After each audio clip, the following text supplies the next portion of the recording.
Hi, my name is Taylor. Welcome in or welcome back to my channel. Today we are doing something that might be impossible, but I don't know, I have like a delusional amount of hope that it'll be fine.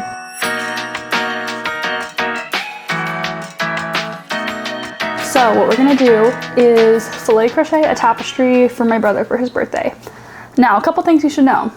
I've never filet crocheted before. Today is technically my brother's birthday, but I don't see him till the weekend, so like I have a couple days. So yeah, that's what we're gonna try and do.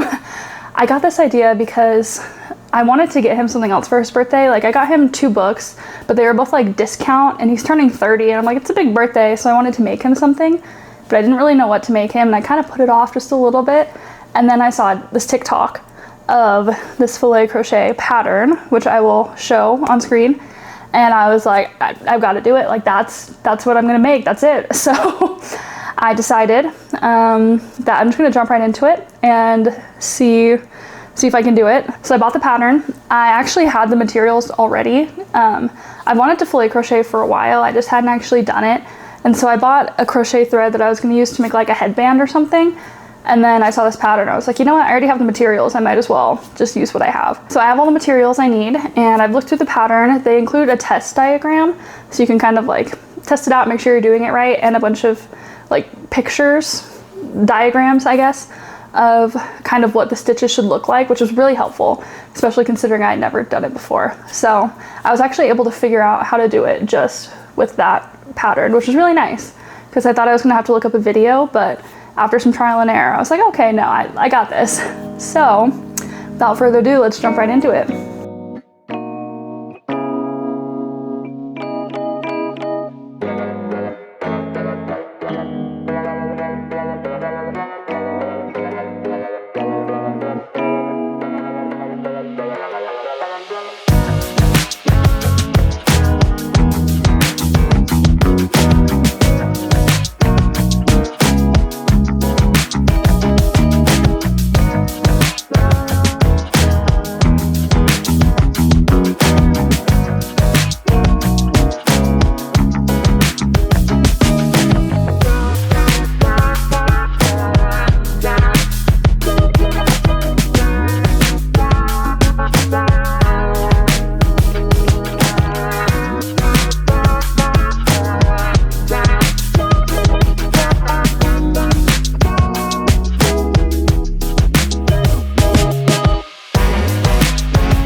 So today is Tuesday. I started this project yesterday, which is Monday, and then I see my brother this Saturday. So a little less than a week to figure out how to do this and get it done, but I'm feeling pretty good. So spoiler alert, I've already done quite a bit of it. I worked on it yesterday just to see if I could get the hang of it, and I did. And so I worked on it. I worked on it a little bit today, but let me show you what I'm working with.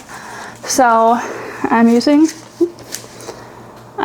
this crochet thread, this pretty blue color, and then the world's tiniest little hook, my 1.5 millimeter, just a little tiny baby. I've also had to break out the thumb brace because this has killed my wrists a little bit, but it's okay. The sacrifice is gonna be worth it. So let me show you where I'm at so far. I think I'm like 16 rows in, but this is what I've got. Like, that's crazy. That looks so cool. So yeah, once I figured it out, I was like, okay, like this makes a lot of sense. Like it's definitely something I can get through quick, depending on my wrists. They are a little tired. So anyway, here's where I am. Looking very cool, very excited about it. And so yeah, realistically, I just kind of need to keep working on it, barring my wrist pain, but we'll see how far I can get today.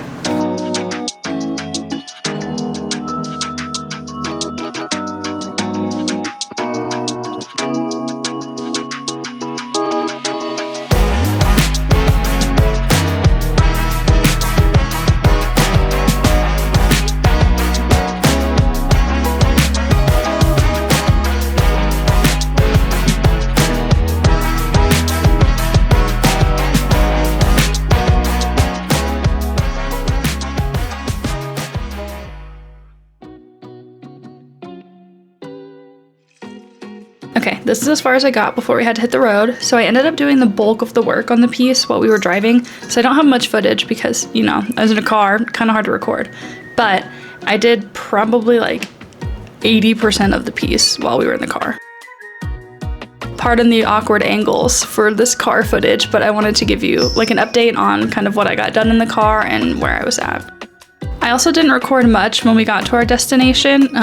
It was just kind of hard. I didn't have all the equipment that I needed. So I ended up just kind of filming like the finished piece. So after playing some yarn chicken that I won very easily, but was still worried about, I ended up finishing the piece. So this is the piece before I wet blocked it. It's a little wonky in some spots. Tension's not fully the same through the whole thing. So I think blocking it was like critical. I did my best to block the piece. I didn't have mats or pins or anything like that. So I just kind of aligned it with the lines on this towel and hoped for the best. And even though it wasn't perfect, like any sort of blocking and flattening it was required. So it helped a ton. And then finally, this is the blocked completed piece. You can see how big of a difference the blocking made. Like it's actually kind of crazy. I did it, guys. I finished the filet crochet tapestry in time for my brother's birthday. Well, technically not in time for his birthday, but in time for when I saw him for his birthday. And I'm so happy. So I ended up doing a bulk of the work on the drive down to visit. So I don't have a ton of footage just because it's hard to record and be in a car, you know, whole thing. But yeah, so I did a bunch of the work in the car during the long drive. So it was very nice to have that dedicated time where I really didn't have anything else to do, you know? But I think it turned out really, really well. So there were a couple little things here and there that I think could have been avoided or done better if I didn't have to travel and was in my own home and had all of my own equipment, I guess. So I played a bit of yarn chicken and I was a little worried that I wasn't going to win. And I bought that thread kind of a while ago because I wanted to make like some sort of headbands or like hair accessories or something. So if I needed to buy more, I wasn't sure if I could find the same lot, but I decided to just go for it. And then if I didn't have enough, I could like take off like a row at the top that was just kind of not part of like the sword itself, I guess. But I ended up winning and I had a lot more left over than I thought that I did. Like just looking at it and working with it, it's kind of scary because it doesn't look like there's much, but I had a lot more than I thought. So that was nice. Totally easy. Didn't really need to worry as much as I did. When it came to blocking, that was kind of tough because I didn't have like a mat or any pins to really like place it down and make it nice and straight. So I just kind of had to like use a beach towel, and the beach towel had like kind of like a square rectangle design. So I tried to match up my tapestry with the corners as much as I could, but because I didn't have any way to like pin it down, it was a little wonky. Didn't end up quite as angular as I would have hoped, but I think it still looks really good. And the blocking for sure helped. I noticed like in some spots my tension changed just a little bit, so blocking it made it all more of a similar size, which was really nice. So yeah, I definitely will be doing this again. I kind of have the filet crochet bug now, so I want to like try and make more, see if I can make other tapestries, or I really want to make doilies, which kind of sounds interesting, but I have a bunch of antique crochet magazines and there's a lot on doilies and I really want to make them. I just haven't, you know. There's never enough time in the world. So I think now that I've done a bit of filet crochet, I really want to make some doilies. So thanks for joining me on this journey of delusion and learning new skills. I'm very happy I finished it in time, and I'm excited that I got to spend some time with you to do it. Leave some comments below letting me know if you've done filet crochet, if you have any pattern or like project ideas for filet crochet, or just any tips and tricks you have. It was so good spending time with you. Hopefully I'll see you in the next one. Bye.